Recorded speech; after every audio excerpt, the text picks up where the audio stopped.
Hello students. Last class में हमने evaluation of determinant किया था। Second order, third order and fourth order के डिटरमिनेंट की वैल्यू कैसे निकालनी है वो किया था हमने। फिर उसके साथ साथ हमने कोफैक्टर एंड माइनर निकाला था। ठीक है, अभी अगर मेरे को किसी डिटरमिनेंट को इवैल्यूएट करना है तो मेरे पास दो ऑप्शन है। या तो मैं डायरेक्टली उस डिटरमिनेंट को इवैल्यूएट कर सकता हूँ, या मैं उस डिटरमिनेंट का value with the help of properties भी निकाल सकता हूं। तो ये जो प्रॉपर्टीज हैं ये बहुत इंपॉर्टेंट टॉपिक है। ठीक है, तो ये प्रॉपर्टीज अच्छे से क्लियर होनी चाहिए। फर्स्ट प्रॉपर्टी हमने लिखा on interchanging rows and columns of a determinant,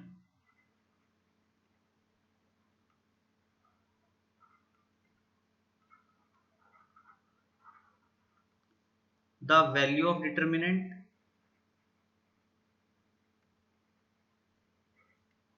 remains same। इसका मतलब ये है कि किसी डिटरमिनेंट में अगर मैं रोज और कॉलम्स को इंटरचेंज कर दें तो वैल्यू ऑफ डिटरमिनेंट सेम रहेगा। अच्छा, रोज एंड कॉलम्स को इंटरचेंज करने का मतलब है, इसी को मैं ऐसे बोल सकता हूं, value of determinant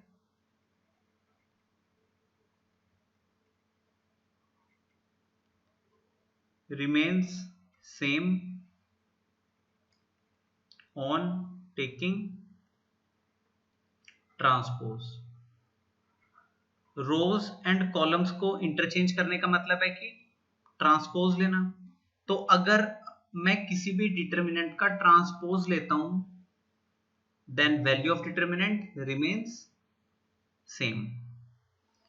For example, suppose मैंने एक डिटरमिनेंट लिखा a1 a2 a3 b1 b2 b3 c1 c2 c3। इस डिटरमिनेंट का वैल्यू अगर अल्फा है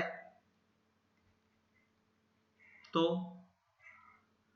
इस डिटरमिनेंट का अगर मैं ट्रांसपोज लेता हूं तो ट्रांसपोज लेने के लिए क्या करेंगे, रोज एंड कॉलम्स को इंटरचेंज कर देंगे। तो ये आ जाएगा a1 b1 c1, यहाँ पे आ जाएगा a2 b2 c2 a3 b3 and c3। तो इस डिटरमिनेंट का वैल्यू कितना आएगा, इसका आंसर भी अल्फा आएगा। ये बात ठीक है। ये अगर डिटरमिनेंट ऑफ ए है तो फिर ये क्या है, डिटरमिनेंट ऑफ ए ट्रांसपोज। ये अगर मेरा ए वाला डिटरमिनेंट है तो ये वाला डिटरमिनेंट क्या है, ए ट्रांसपोज का डिटरमिनेंट है। तो पहली प्रॉपर्टी ये आ गई कि determinant of A will be equal to determinant of A transpose.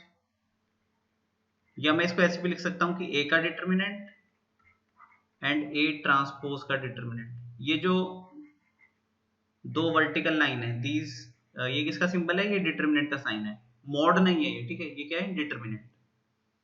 Value of determinant remains same. अच्छा, इसको प्रूव भी किया जा सकता है। प्रूफ देख लो,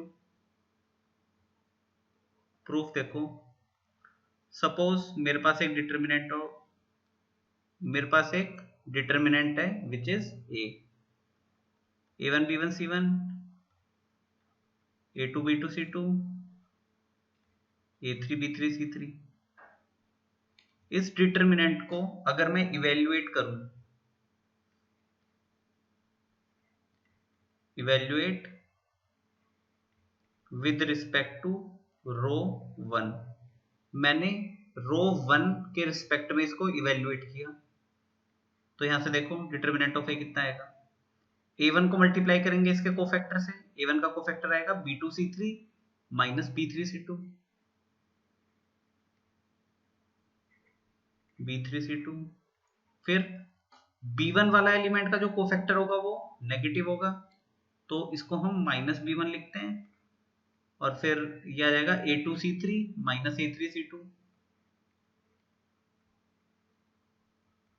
प्लस फिर C1 को मल्टीप्लाई करेंगे इसके कोफैक्टर से, C1 का कोफैक्टर आ जाएगा A2B3 -A3B2।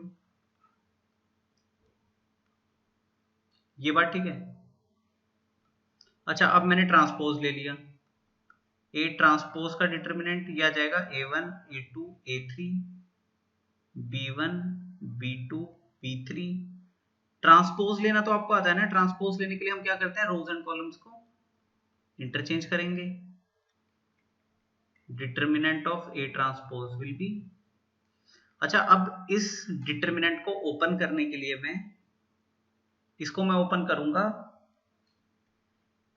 अच्छा, किसी भी डिटर्मिनेंट को ओपन करने के टोटल मेरे पास 6 वेज होते हैं, या तो रो 1 के एलिमेंट्स को रो 1 के कोफैक्टर से मल्टीप्लाई करें, या रो 2 के एलिमेंट्स को सेकंड रो के कोफैक्टर से मल्टीप्लाई करके कॉरस्पॉन्डिंगली ऐड करेंगे, या रो 3 के एलिमेंट्स को रो 3 के कोफैक्टर से कॉरस्पॉन्डिंगली मल्टीप्लाई करके ऐड करो, या कॉलम 1 के एलिमेंट्स को कॉलम 1 के कॉरस्पॉन्डिंग कोफैक्टर से मल्टीप्लाई करके ऐड करें, या कॉलम 2 को उसके कॉरस्पॉन्डिंग कोफैक्टर से मल्टीप्लाई करके भी आ जाएगा, या कॉलम 3 के एलिमेंट्स को उसके कॉरस्पॉन्डिंगली कोफैक्टर से मल्टीप्लाई करके ऐड करेंगे, तो भी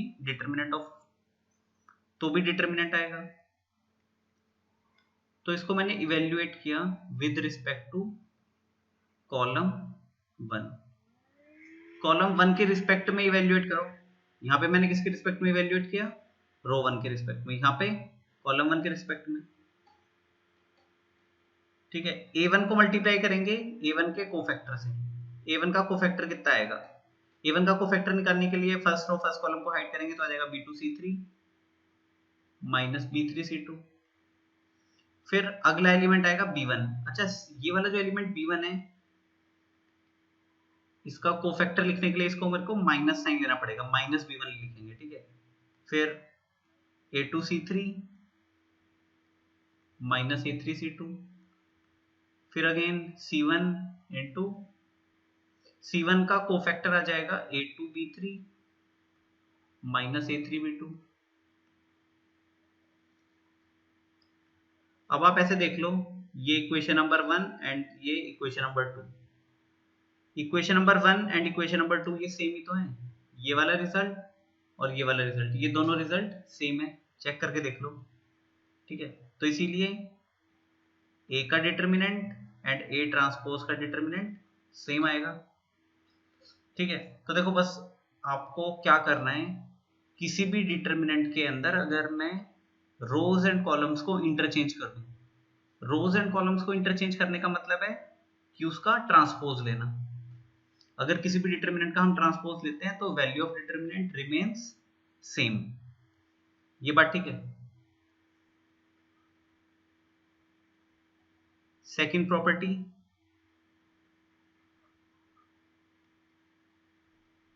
on interchanging any two rows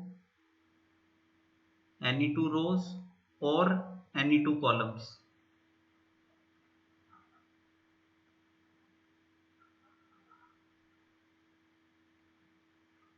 value of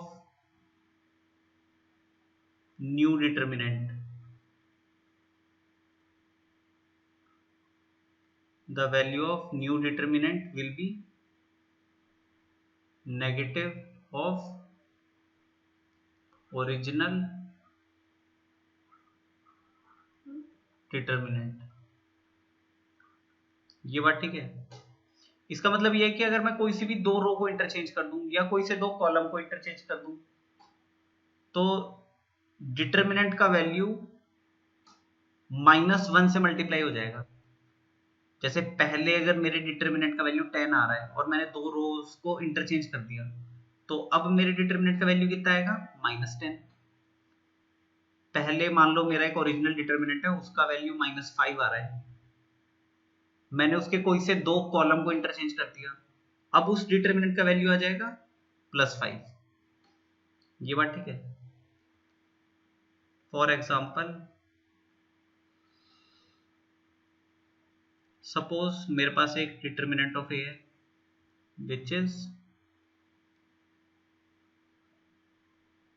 a1 a2 a3 b1 b2 b3 c1 c2 c3, इसका वैल्यू अगर अल्फा है, ठीक है, मैंने क्या किया,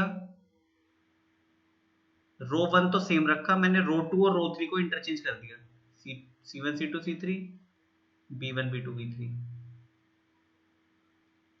ठीक है, ये हटा दो। यहां से यहां तक मैंने क्या किया है, हमने क्या किया है, इंटरचेंज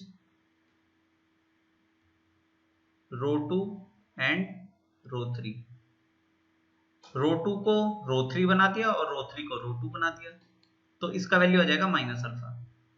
ये बात ठीक है। अच्छा आप ऐसे देखो, ये जो पहले वाला जो डिटरमिनेंट दिया गया है ये मैंने, और ये दूसरे वाला जो डिटरमिनेंट है ये इसका ट्रांसपोज है कि ट्रांसपोज नहीं है। हमने किया क्या है, देखो ये तो है मेरा रो 2, ये है मेरा रो 3 and this is row 1, row 1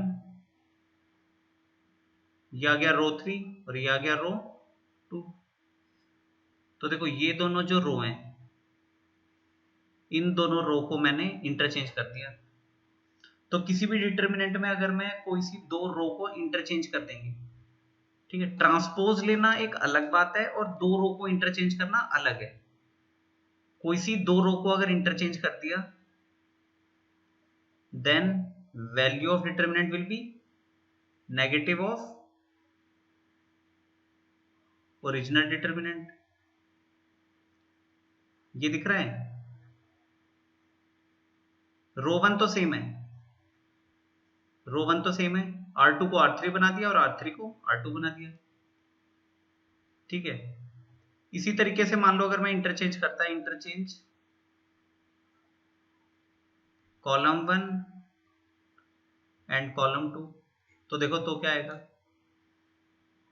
column 1 and column 2 को इंटरचेंज किया तो इसका मतलब कॉलम 3 तो सेम रहेगा, A3 B3 C3 ये तो सेम रहेगा ना।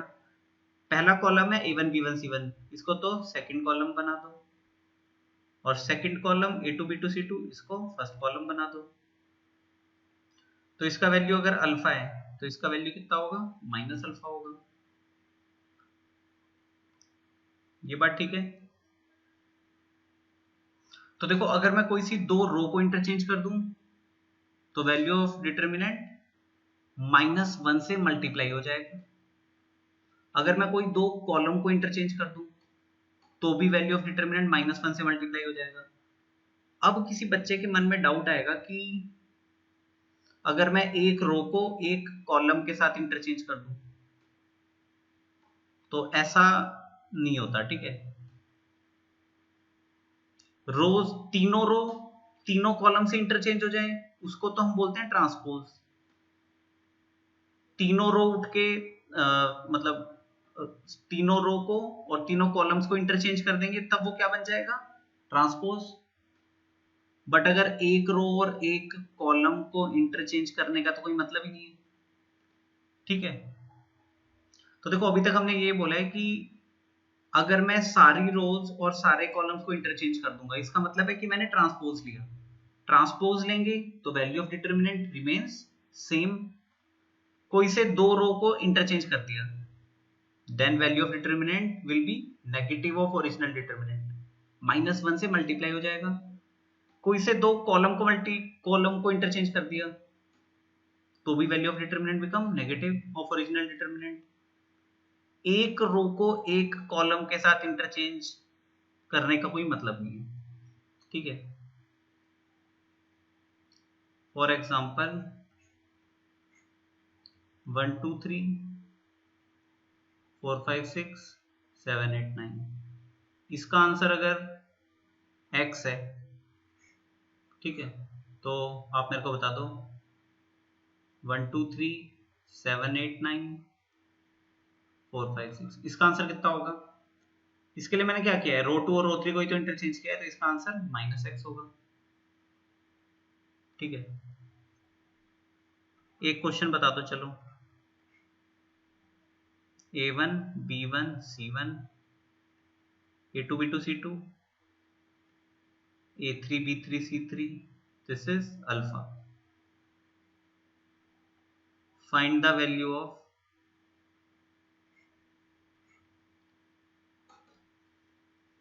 A3 B3 C3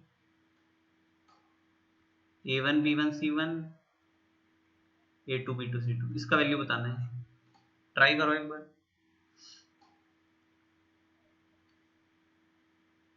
कर सकते हो ट्राई करो, इसका वैल्यू बताना है, ठीक है। तो देखो सॉल्यूशन देखो इसका, A1 B1 C1 A2 B2 C2 A3 B3 C3, इसका आंसर कितना है? अल्फा है। यहाँ पे मैंने क्या किया, मैंने इंटरचेंज किया,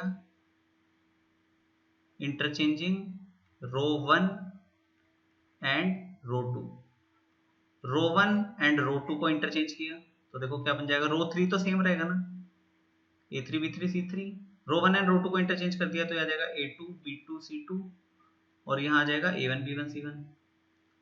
ये जो रो 1 है इसको बना दिया रो 2 और रो 2 को बना दिया रो 1, तो इसका आंसर आ जाएगा माइनस अल्फा। ये बात ठीक है। अब देखो इसके बाद मैंने क्या किया, इसके बाद मैंने लिखा इंटरचेंज रो 1 एंड रो 3, मैंने वापस से इंटरचेंज किया। इस डिटर्मिनेंट में पहले तो मैंने R1 और R2 को इंटरचेंज किया, फिर इंटरचेंज करने के बाद मैंने R1 और R3 को फिर से इंटरचेंज कर दिया। तो अब देखो ये क्या बन जाएगा, इसमें रो 1 एंड रो 3 को इंटरचेंज करेंगे तो यहाँ आ जाएगा A3 B3 C3 और यहाँ आ जाएगा A2 B2 C2। तो इसका आंसर कितना आ जाएगा, इसका आंसर आ जाएगा, पहले माइनस अल्फा था ना, इसका आंसर आ जाएगा minus of minus alpha which is alpha. तो यही डिटर्मिनेंट तो पूछा गया है, यही डिटर्मिनेंट तो क्वेश्चन में मैंने पूछा है आपसे, मतलब यही तो डिटर्मिनेंट बताना है, तो इसका आंसर इज अल्फा, यही था, देख लो। तो देखो ये डिटर्मिनेंट मैंने दिया था आपको और इस डिटर्मिनेंट का वैल्यू निकालना था, तो इसमें हो क्या रहा है, दो रोज को इंटरचेंज कर रहे हैं दो बार। पहले फर्स्ट टाइम मैंने दो रो को इंटरचेंज किया तो डिटर्मिनेंट का वैल्यू आ गया माइनस अल्फा, फिर एक बार फिर से मैंने दो रोज को इंटरचेंज किया तो माइनस अल्फा से वैल्यू अगेन अल्फा आ जाएगा, तो इसका आंसर अगर अल्फा है तो इसका आंसर भी अल्फा आ जाएगा।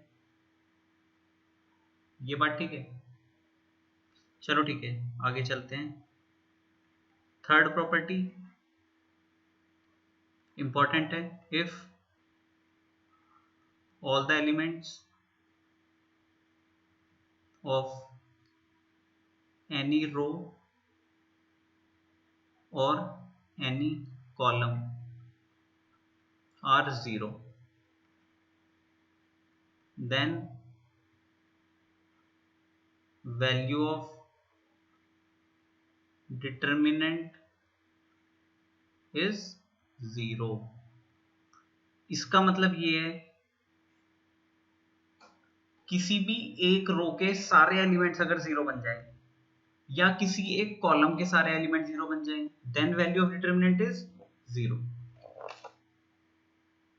जैसे पहली रो के सारे एलिमेंट्स 0 बन गए, इसमें पहली रो के सारे एलिमेंट 0 है तो इस डिटरमिनेंट का वैल्यू 0 आएगा। इसी तरीके से मान लो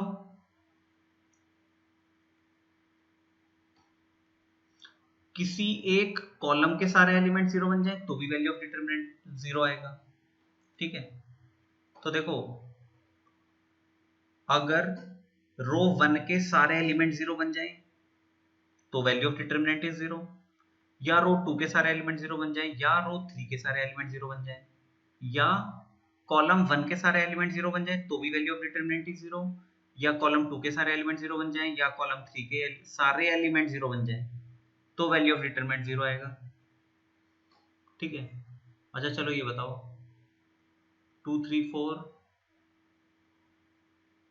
7 6 2 0 0 7, इसका आंसर 0 आएगा, इसका आंसर 0 आएगा क्या, मे और मे नॉट, आंसर 0 आ भी सकता है और नहीं भी आ सकता, बट इस प्रॉपर्टी की हेल्प से तो हम नहीं बता सकते कि 0 आएगा या नहीं आएगा। ठीक है, पहला एलिमेंट 0 है, दूसरा एलिमेंट 0 है, तीसरा एलिमेंट तो 0 है ही नहीं।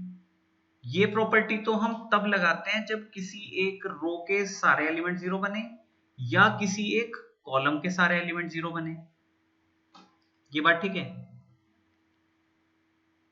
किसी एक रो के सारे एलिमेंट 0 बन जाए या किसी एक कॉलम के सारे एलिमेंट 0 बन जाए।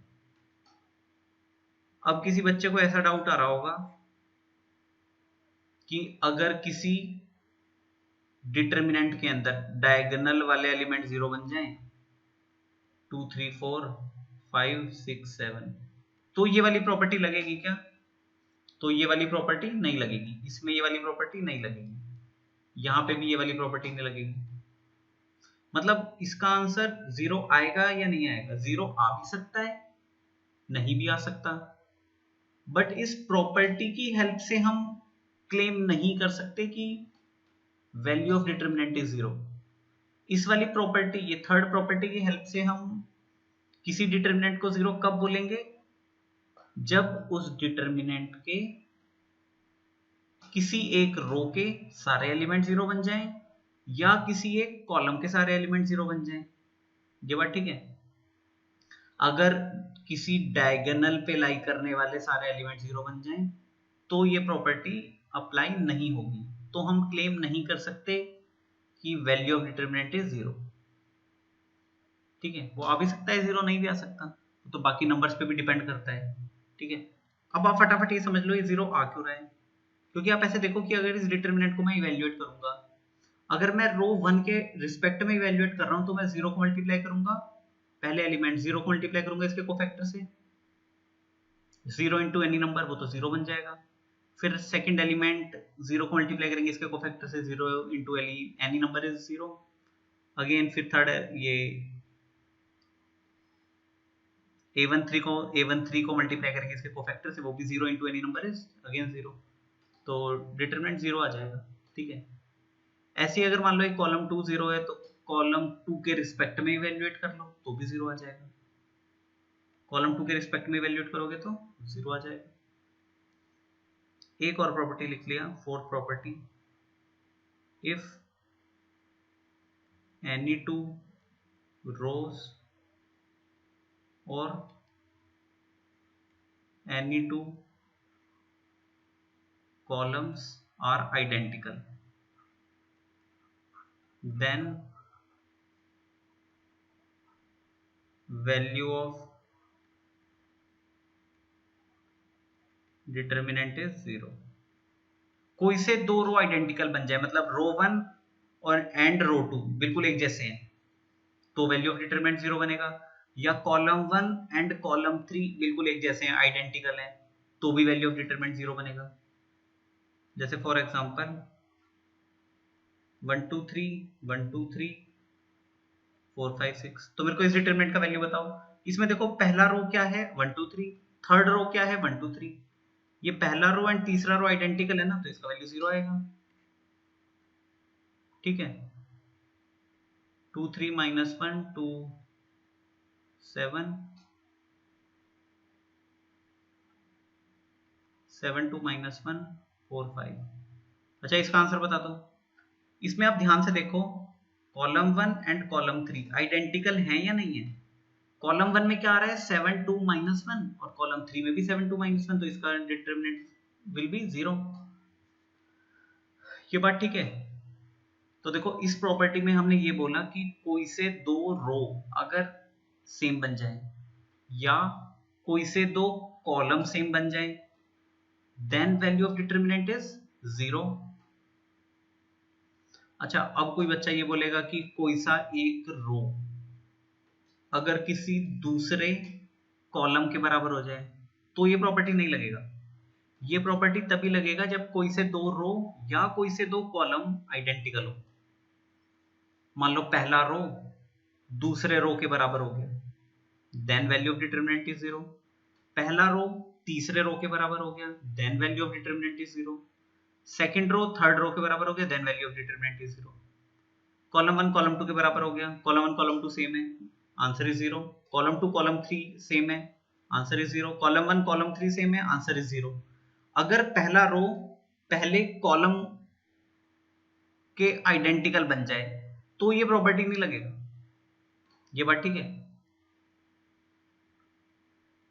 कोई से दो रो आइडेंटिकल बने या कोई से दो कॉलम आइडेंटिकल बने, अगर एक रो एंड एक कॉलम आइडेंटिकल है तो ये प्रॉपर्टी अप्लाई नहीं होगी। इस प्रॉपर्टी की हेल्प से हम ये नहीं बता सकते कि वैल्यू ऑफ डिटरमिनेंट 0 है या नहीं, वो हमें इवेल्युएट करके चेक करना पड़ेगा।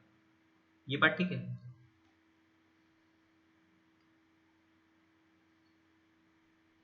Next is fifth property, if elements of any row or column are multiple of any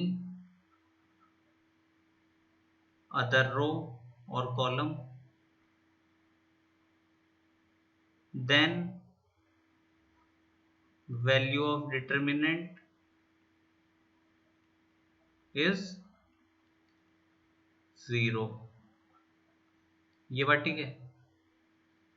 इसका मतलब यह है कि कोई सा एक रो दूसरे रो का मल्टीपल बन जाए, जैसे 1 2 3 10 20 30 7 -2 -1। तो आप ऐसे देखो, row 1 and row 2 are multiple of each other. मतलब ये जो रो 2 है ये 10 टाइम्स है रो 1 का, देन आंसर इज 0। ठीक है? इसी तरीके से मान लो मैंने लिखा 2 3 7 14 6 4 -1 0 -3। इसका आंसर बता दो। इसमें ध्यान से देखो, ये कॉलम 1 को देखो एंड कॉलम 2 को देखो। कॉलम 2 जो है that is column 2 is twice of column 1, तो कॉलम 2 कॉलम 1 का मल्टीपल है, इसीलिए डिटरमिनेंट इज 0। ये बात ठीक है? तो देखो अभी तक हमने क्या क्या बोला है, अभी तक हमने 5 प्रॉपर्टी की है। पहली प्रॉपर्टी, रोज एंड कॉलम्स को इंटरचेंज करने से value of determinant remains same. मतलब अगर किसी डिटरमिनेंट का मैं ट्रांसपोज लेता हूं then value of determinant is unchanged, value of determinant same रहेगा। अगर कोई से दो रो को इंटरचेंज कर दिया जाए या कोई से दो कॉलम को इंटरचेंज कर दे, then value of determinant become negative of original determinant. फिर इसके बाद हमने बोला था कि किसी एक रो या किसी एक कॉलम के सारे एलिमेंट 0 बन जाएं, then value of determinant is 0। फिर हमने ये बोला कि कोई से दो रो आइडेंटिकल बन जाएं या कोई से दो कॉलम आइडेंटिकल बन जाएं, then value of determinant is 0। फिर अभी हमने ये बोला है कि कोई एक रो किसी दूसरी रो का मल्टीपल बन जाए या कोई एक कॉलम किसी दूसरे कॉलम का मल्टीपल बन जाए, then value of determinant is 0। ठीक है? अच्छा, अब कोई बच्चा ये बोले कि पहले वाला रो पहले वाले कॉलम का मल्टीपल आ गया, तो ये प्रॉपर्टी नहीं लगेगा। या कोई बच्चा ये बोले कि पहले वाला रो दूसरे वाले कॉलम का मल्टीपल आ गया, तो ये प्रॉपर्टी नहीं लगाएंगे। ठीक है? कोई से दो रो कोई से एक रो किसी दूसरे रो का मल्टीपल आ जाए या एक कॉलम किसी दूसरे कॉलम का मल्टीपल आ जाए, तब ये प्रॉपर्टी लगेगा, अदरवाइज नहीं लगेगा।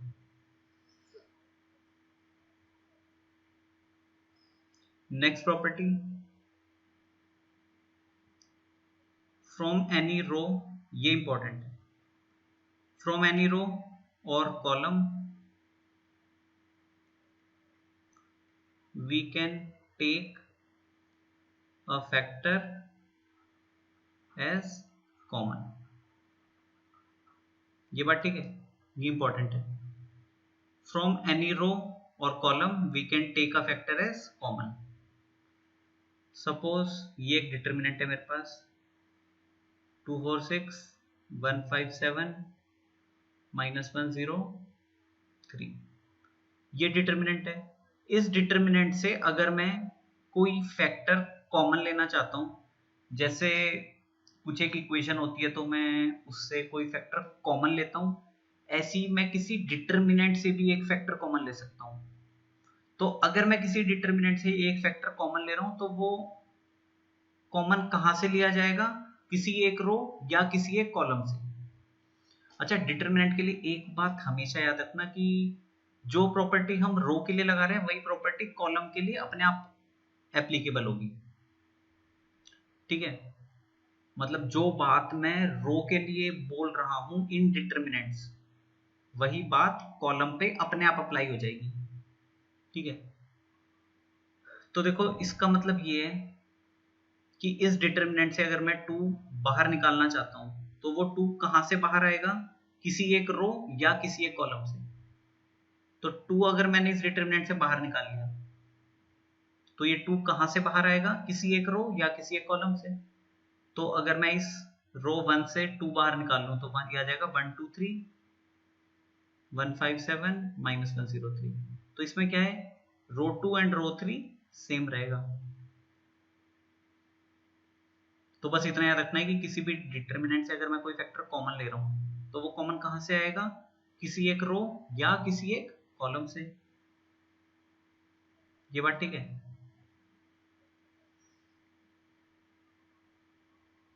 इसी प्रॉपर्टी को एक दूसरे तरीके से हम ऐसे बोलेंगे, और if we multiply a determinant with non-zero scalar quantity k, then k will get multiplied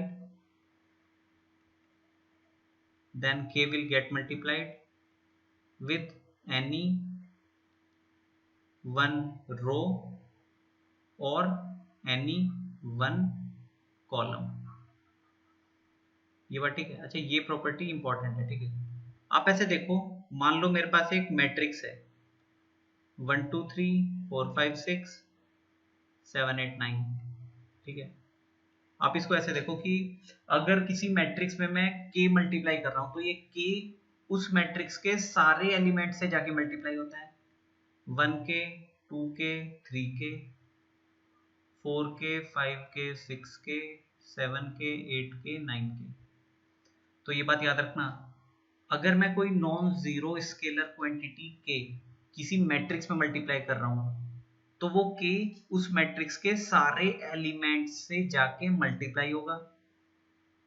इसी तरीके से अगर किसी मैट्रिक्स से मैं k को कॉमन लेना चाहता हूं तो वो जो k कॉमन आएगा वो उस मैट्रिक्स के सारे एलिमेंट से कॉमन आएगा। ये बात ठीक है। बट देखो डिटर्मिनेंट में ऐसा नहीं होता। डिटर्मिनेंट में क्या होगा, 1 2 3 4 5 6 7 8 9, अगर मैं इसको k से मल्टीप्लाई करना चाहता हूं डिटर्मिनेंट को, तो ये k कहां जाके मल्टीप्लाई होगा, ये किसी भी एक रो या किसी भी एक कॉलम में जाके मल्टीप्लाई कर दो। ठीक है, देखो जब ये k मैट्रिक्स में मल्टीप्लाई हो रहा था तब तो, अगर k को मैं किसी मैट्रिक्स में मल्टीप्लाई कर रहा हूं तब तो वो k उस मैट्रिक्स के सारे एलिमेंट से जाके मल्टीप्लाई होगा। और अगर मैं उस k को किसी डिटर्मिनेंट के साथ मल्टीप्लाई कर रहा हूं तो डिटर्मिनेंट के केस में वो k किसी एक रो, कोई सी भी एक रो में मल्टीप्लाई कर दो या कोई सी भी एक कॉलम में मल्टीप्लाई कर दो। ठीक है,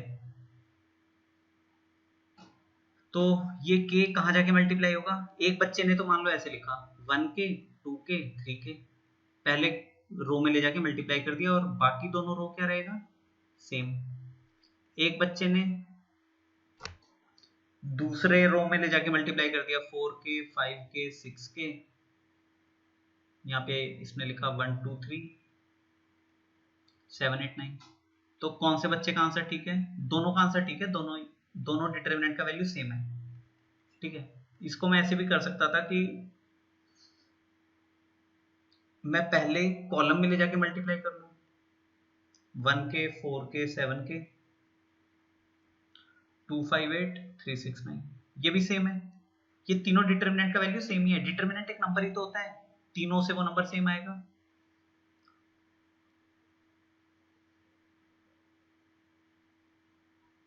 तो आप ऐसे देखो, मैट्रिक्स में अगर कोई k मल्टीप्लाई करना है तो सारे एलिमेंट से जाके मल्टीप्लाई होगा, और मैट्रिक्स से अगर मैं k को बाहर कॉमन लेना चाहता हूं तो वो सारे एलिमेंट से कॉमन आएगा।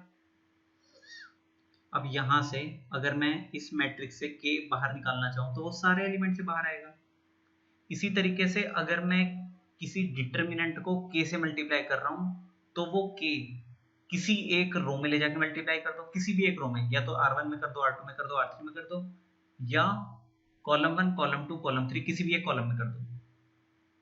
ठीक है, अगर किसी डिटर्मिनेंट में k मल्टीप्लाई कर रहे हैं तो वो k किसी भी एक रो या किसी भी एक कॉलम में ले जाके मल्टीप्लाई कर देना। ये बात ठीक है। और इसी का उल्टा, अगर किसी डिटर्मिनेंट से मैं k को बाहर निकालना चाहता हूं तो वो k किसी एक रो या किसी एक कॉलम से कॉमन आएगा। तो पहले तो हमने यही तो प्रॉपर्टी बोली थी, फ्रॉम एनी रो और column we can take a factor as common from determinant, determinant से कॉमन ले रहे हैं। ये बात ठीक है। अच्छा, एक चीज मान लो 1 2 3 4 5 6 7 8 9, ठीक है, मैंने क्या किया, मैंने, अच्छा आप मेरे को बताओ, मैंने ना 7 बाहर ले लिया, 7 कॉमन ले लिया। आप मेरे को ये बताओ, मैं पहले रो से 7 कॉमन ले सकता हूं क्या? 1 2 3 पहले रो में लिखा हुआ है, 1 2 3 ले 7 कॉमन ले सकते हैं, बिल्कुल ले सकते हैं। ये आ जाएगा 1/7, 2/7, 3/7, और बाकी दोनों रो सेम रहेगा। किसी एक रो से ही कॉमन लेना है।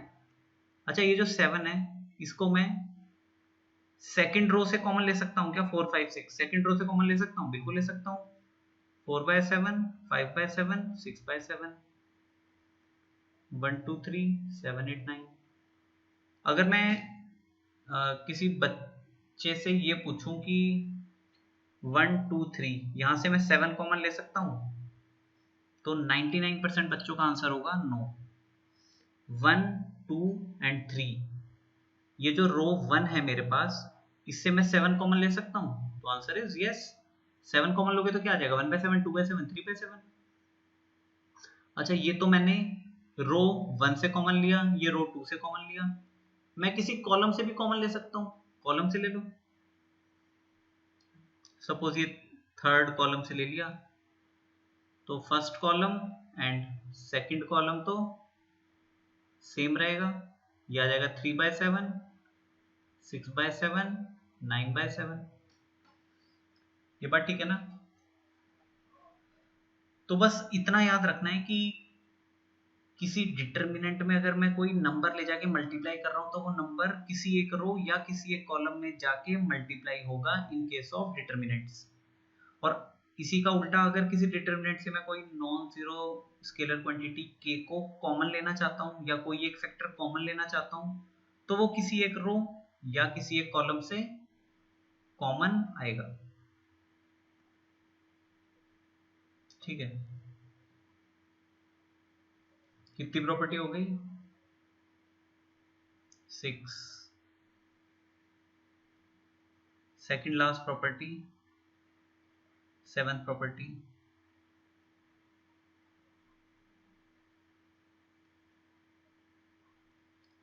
a determinant can be broken into two determinants of same order with respect to any row or any column। ठीक है, इसका मतलब ये है, देखो मान लो मैंने लिखा a1 + b1 c1 d1 A2 plus B2 C2 D2, A3 plus B3 C3 and D3। इस डिटर्मिनेंट को अगर मैं दो सेम ऑर्डर वाले डिटर्मिनेंट्स में ब्रेक करना चाहता हूं, किसी एक डिटर्मिनेंट को अगर मैं दो सेम ऑर्डर वाले डिटर्मिनेंट में ब्रेक करना चाहता हूं, तो हम एक बड़े डिटर्मिनेंट को दो छोटे डिटर्मिनेंट में ब्रेक कर रहे हैं, ऐसे समझ लो इसको, ठीक है। तो ये जो ब्रेक करेंगे ना, ये किसी एक रो या किसी एक कॉलम के रिस्पेक्ट में करेंगे। जैसे मान लो मैं रो 1 के रिस्पेक्ट में करूं, तो रो 2 एंड रो 3 सेम रहना चाहिए। C2 C3 C1 C2 C3 D1 D2 D3 इन दोनों डिटर्मिनेंट्स में सेम रहेगा, D1 D2 D3। ये बात ठीक है। तो यहां पे लिख दो A1, यहां पे A2, यहां पे A3, यहां पे B1, यहां पे B2, यहां पे B3। ये बात ठीक है।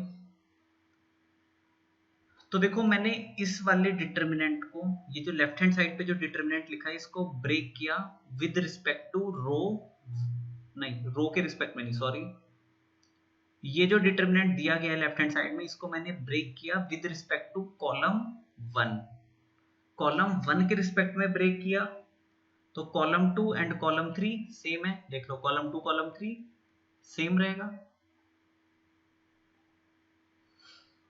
तो किसी भी डिटर्मिनेंट को मैं दो सेम ऑर्डर वाले डिटर्मिनेंट्स में ब्रेक कर सकता हूं with respect to any one row और एनी वन कॉलम। अगर मैं रो 1 के रिस्पेक्ट में अपने डिटर्मिनेंट को ब्रेक कर रहा हूं, तो रो 2 एंड रो 3 सेम रहना चाहिए। अगर मैं सेकंड रो के रिस्पेक्ट में ब्रेक कर रहा हूं, तो रो 1 एंड रो 3 सेम रहना चाहिए।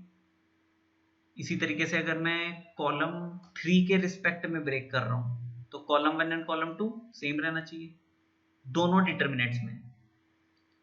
ये देखो ना, ये दोनों डिटर्मिनेंट नहीं, इस ये दोनों जो कॉलम है ये तो सेम नहीं है, ये तो सेम है, सेम है। ये बात ठीक है ना। अच्छा, इसी को आप उल्टा भी समझ सकते हो, इसी का वाइस वर्सा, कि दो डिटर्मिनेंट को मैं ऐड कर सकता हूं with respect to any one row और एनी वन कॉलम। जैसे इन दोनों डिटर्मिनेंट को मान लो मेरे को ऐड करना है, तो दो डिटर्मिनेंट को ऐड करके हम सिंगल डिटर्मिनेंट तभी लिखेंगे जब उन दोनों डिटर्मिनेंट्स में दो कॉलम सेम होने चाहिए। जैसे देखो इन दोनों डिटर्मिनेंट्स में कॉलम 2 सेम है, कॉलम 3 सेम है। ये बात ठीक है ना। तो कॉलम 1 के रिस्पेक्ट में ऐड कर देंगे इन दोनों डिटर्मिनेंट्स को मैं कॉलम 1 के रिस्पेक्ट में ऐड कर सकता हूं, because column 2 and column 3 are identical. इसी का वाइस वर्सा, इस वाले डिटर्मिनेंट को मैं कॉलम 1 के रिस्पेक्ट में दो सेम ऑर्डर के डिटर्मिनेंट्स में ब्रेक कर सकता हूं। फॉर एग्जाम्पल मान लो ऐसे लिखा है A1 plus B1, A2 plus B2, A3 plus B3, A4 plus B4। आप मेरे को ये बताओ, इसको मैं ऐसे लिख सकता हूं क्या, A1 A2 A3 A4 plus B1 B2 B3 B4, ऐसे लिख सकता हूं या नहीं? ये बिल्कुल गलत है, ऐसे बिल्कुल भी नहीं लिख सकते, ऐसे नहीं लिख सकते। ये बात ठीक है, लिख सकते हो क्या बताओ? A3 plus B3 A4 plus B4, क्योंकि इस डिटर्मिनेंट को जब मैं सम ऑफ टू डिटर्मिनेंट में ब्रेक करूंगा, तो मैं किसी एक रो या किसी एक कॉलम के रिस्पेक्ट में करूंगा। तो अब आप बताओ किसके रिस्पेक्ट में करना चाहते हो। मान लो मैं कॉलम 1 के रिस्पेक्ट में करूं, तो कॉलम 2 तो सेम रहना चाहिए ना, यहाँ पे कॉलम 2 एंड यहाँ पे भी कॉलम 2 सेम रहेगा, सेम रहना चाहिए।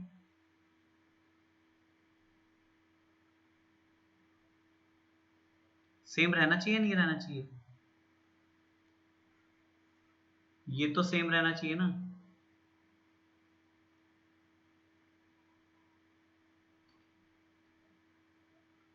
ये सेम रहेगा, ठीक है।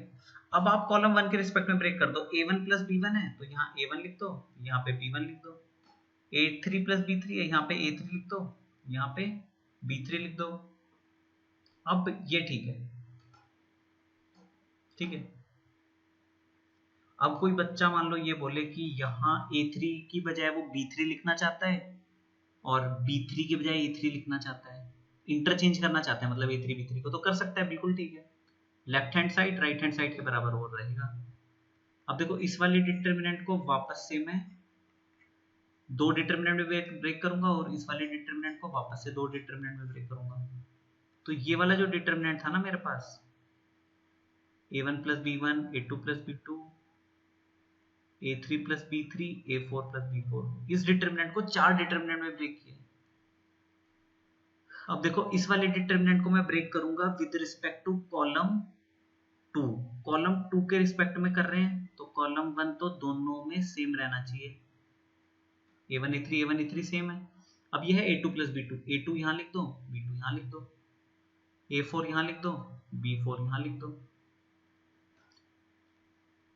ये बात ठीक है। अब इसको ब्रेक करेंगे, देख लो इसको ब्रेक करेंगे तो कॉलम 2 के रिस्पेक्ट में कर रहे हैं, b1 b3 b1 b3, ये सेम रहेगा,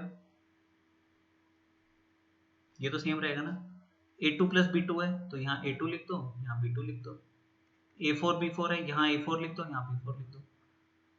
कोई बच्चा ये बोले कि यहाँ b4 लिखना चाहिए, यहाँ a4 लिखना चाहिए, तो वैसे भी कर सकते हैं, कोई दिक्कत नहीं है उसमें भी, ठीक है। एक प्रॉपर्टी और लिख लिया, प्रॉपर्टी नंबर, ठीक है, 8th property, again very important property. If we, एक बात मैं फिर से बता रहा हूं, जो भी बात मैं रो के लिए बोल रहा हूं in case of determinants, determinant की बात कर रहे हैं, डिटर्मिनेंट के अंदर जो प्रॉपर्टी रो पे लग रही है वही प्रॉपर्टी अपने आप कॉलम पे भी लगेगी।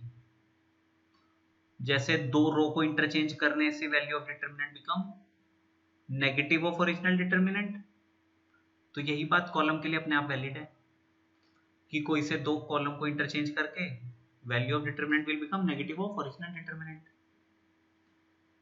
If we add in any रो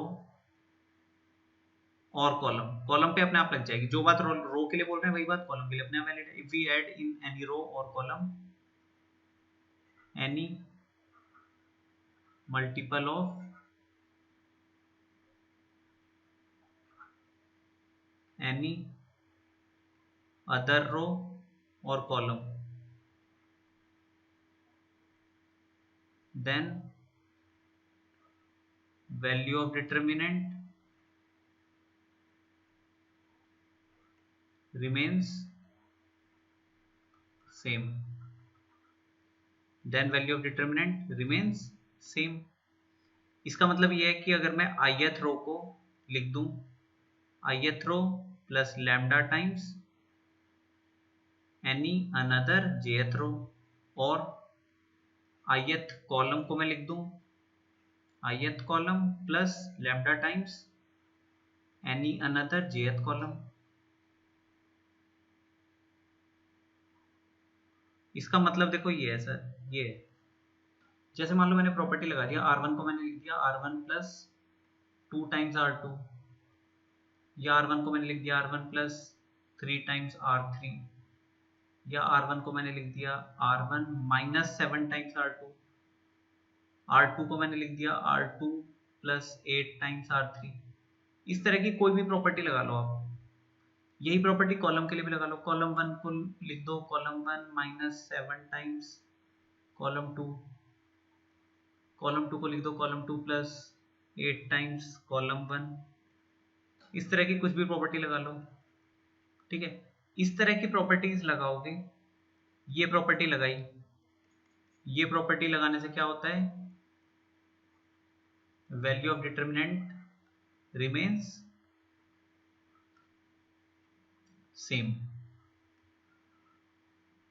अब कुछ बच्चों ने अगर मैट्रिसेस में elementary row transformation and elementary column transformation पढ़ा है, ठीक है। तो उसके साथ इसको कंफ्यूज मत करना, वो अलग चीज है, ये अलग चीज है। प्रॉपर्टी वही है बट वो कॉन्सेप्ट अलग है और ये डिटर्मिनेंट का कॉन्सेप्ट अलग है। अगर मैं ये प्रॉपर्टी लगा रहा हूँ किसी, वहां पे तो मैं रो मैट्रिक्स पे प्रॉपर्टी लगाता था, एलिमेंट्री रो ट्रांसफॉर्मेशन हम मैट्रिक्स पे लगाते हैं, और ये जो प्रॉपर्टी में लगा रहा हूँ ये मैं डिटर्मिनेंट पे लगा रहा हूँ, ठीक है। तो इस तरह की प्रॉपर्टी अगर मैं डिटर्मिनेंट पे लगाता हूँ तो value of determinant remains same, ठीक है। अच्छा, कुछ बच्चों को ऐसे कंफ्यूजन होता है, R1 को मैं R1 plus lambda 1 times R2 plus lambda 2 times R3 ऐसे भी तो लिख सकता हूँ, ऐसे भी लिख सकता हूँ, क्योंकि आप ऐसे देखो ना, R1 को मैं लिखूंगा R1 plus lambda times R2, ये तो प्रॉपर्टी वैलिड है। फिर इसके बाद वापस से मैं एक प्रॉपर्टी लगाऊंगा, R1 को लिखूंगा R1 प्लस लैम्डा 1 है, ठीक है, लैम्डा 2 टाइम्स R3। तो ये दो प्रॉपर्टी लगाने के बजाय,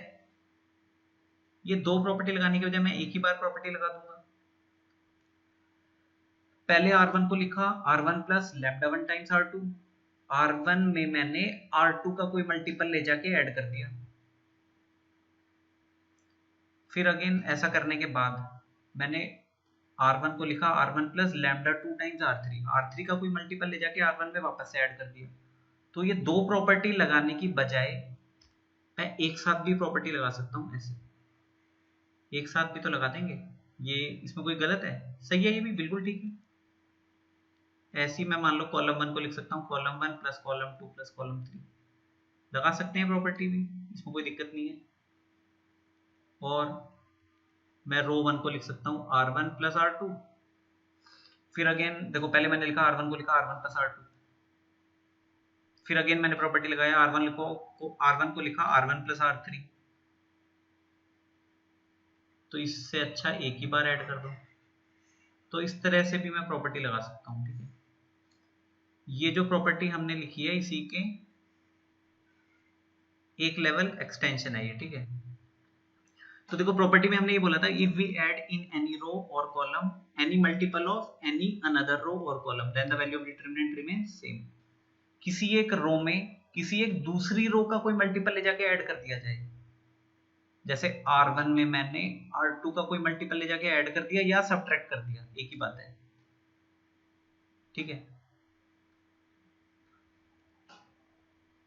जैसे ये लैम्डा अगर पॉजिटिव है तब तो ये ऐड हो रहा है, लैम्डा खुद नेगेटिव हो जाएगा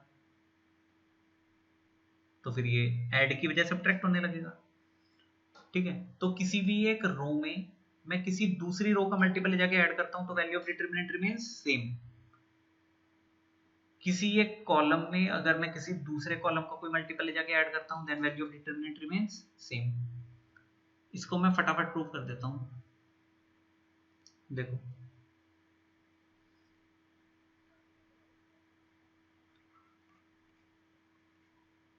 suppose this is A1 B1 C1, A2 B2 C2, A3 B3 C3, ठीक है। इस डिटरमिनेंट का वैल्यू है अल्फा। मैंने एक प्रॉपर्टी लगाया, मैंने R1 को लिखा R1 plus lambda times R2, तो बस इतना प्रॉपर्टी लगाया। तो देखो तो डिटरमिनेंट क्या बन जाएगा। अच्छा, R1 पे प्रॉपर्टी लगा रहे हैं, R2 और R3 तो सेम रहेगा, A2 B2 C2, A3 B3 C3। यहाँ पे आ जाएगा A1 plus lambda times A2, B1 plus lambda times B2, और यहाँ पे आ जाएगा C1 plus lambda times C2। ये बात ठीक है, ये तो गिवन है, ये वाला डिटरमिनेंट का वैल्यू अल्फा दिया हुआ है। अब आप मेरे को बताओ, ये प्रॉपर्टी मैंने लगाई, ये प्रॉपर्टी लगाने के बाद इस डिटरमिनेंट का वैल्यू क्या आना चाहिए, इस डिटरमिनेंट का वैल्यू क्या आना चाहिए। R1 में अगर मैं R2 का कोई मल्टीपल ले जाके ऐड कर दूं तो value of determinant remains unchanged, value of determinant remains same. तो इस डिटरमिनेंट का वैल्यू अगर अल्फा है तो इसका भी अल्फा आना चाहिए ना, अल्फा ही तो आना चाहिए। तो देखो इसको मैं सम ऑफ टू डिटर्मिनेंट में ब्रेक कर सकता हूँ विद रिस्पेक्ट टू रो 1। रो 1 के रिस्पेक्ट में मैंने इसको दो सम ऑफ टू डिटर्मिनेंट्स में ब्रेक किया, तो आ जाएगा A1। अच्छा, रो 1 के रिस्पेक्ट में कर रहे हैं तो रो 2 एंड रो 3 दोनों डिटर्मिनेंट्स में सेम रहना चाहिए। ये सेम नहीं रहना चाहिए। यहाँ पे आ जाएगा A1 B1 C1 और यहाँ पे आ जाएगा lambda A2 lambda B2 lambda C2। ये ठीक है। अच्छा, ये क्या आ गया? ये क्या आ गया? ये तो भाई अल्फा आ गया। अल्फा आ गया ना? ये तो अल्फा आ गया प्लस। अच्छा, अब आप मेरे को बताओ, ये लैम्डा और ये लैम्डा, मैं लैम्डा बाहर निकाल सकता हूँ? पहली रो से मैं लैम्डा बाहर निकाल सकता हूँ। किसी भी डिटर्मिनेंट से अगर मैं कोई फैक्टर कॉमन लेता हूँ तो वो किसी एक रो से या किसी एक कॉलम से बाहर आता है। तो ये लैम्डा मैंने बाहर निकाल दिया।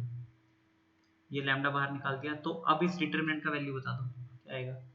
दो रो आइडेंटिकल नहीं बन गए? R1 and R2 are identical, इसीलिए इसका आंसर आएगा 0। तो ये अल्फा ही आ गया। तो देखो ये वाला जो डिटर्मिनेंट है इसका वैल्यू क्या होगा?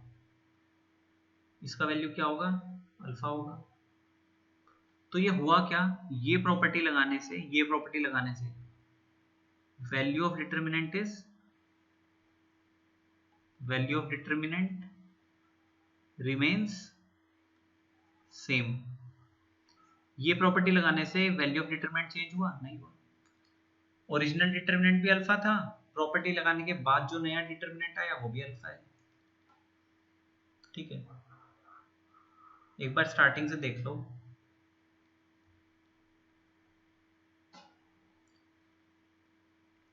डिटर्मिनेंट पे base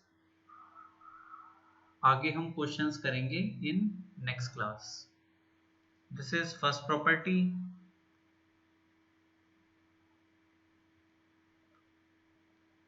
second property,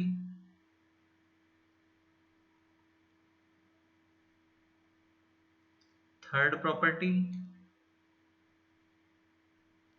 fourth property,